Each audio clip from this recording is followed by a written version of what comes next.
మేము తప్పకుండా మా ప్రభుత్వం ప్రజలకు అనుగుణంగా ప్రజా ఆలోచనకు అనుగుణంగా ప్రజా పాలన పేరు మీద ప్రభుత్వాన్ని కొనసాగిస్తా ఉన్నాం.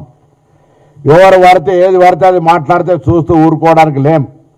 బరాబర్గా ప్రజలకు జవాబుదారి చెప్తాం. ప్రజలు తోలు తీస్తే బరాబర్ పొరపాటు చేస్తే దానికి అంగీకరిస్తాం. తోలు తీసే హక్కు ప్రజాస్వామ్యంలో ప్రజలకు మాత్రమే ఉంది.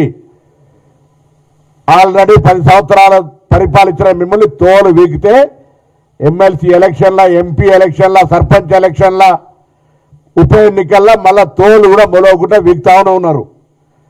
మీరు మమ్మల్ని తోలు వీగుతా అంటారు. కాబట్టి డెమోక్రటిక్ సిస్టంలా ఇది పాకిస్తాన్ కాదు, బంగ్లాదేశ్ కాదు.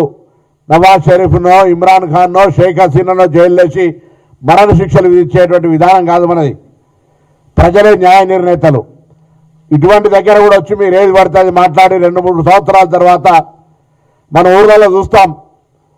ఆ సినిమాలో కూడా సినిమాలో చెప్పిండ్రు, పిల్ల చూసినా చుట్టూ మొత్తం గలగల జనం, నీ ఫుల్ జనం ఉంటుంది, గలగల పైసల సప్పుడు ఉంటుంది, ఒక్క ఈగ కూడా శరీరం మీద ఆలనియారని ఒక సామెత ఏదో చూసిన ఆ సినిమాలో ఏదో అది ఏదో సినిమాలో చూసినా అట్లా రాగానే ప్రజలను ఆకర్షించుకోవడానికి అబ్బు మళ్ళీ వచ్చిండు తోలు తీసుకురాట అంటే ఏమన్నా మేము పూర్తిగా it's democracy, the beauty of democracy. మేము డెమోక్రసీలో ప్రతిపక్ష బాధ్యత గల నాయకుడికి గౌరవం ఇచ్చి శాసనసభకు రమ్మంటున్నాం.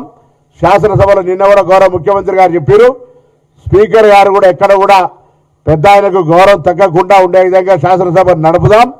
ఎవరైనా అటువంటి మాటలు మాట్లాడితే కూడా క్రమశిక్షణ చర్యలు తీసుకునే విధంగా సభ నడుపుకుంటే ప్రధానంగా తీసుకొని పోదాం. ప్రజలు గమనిస్తారు.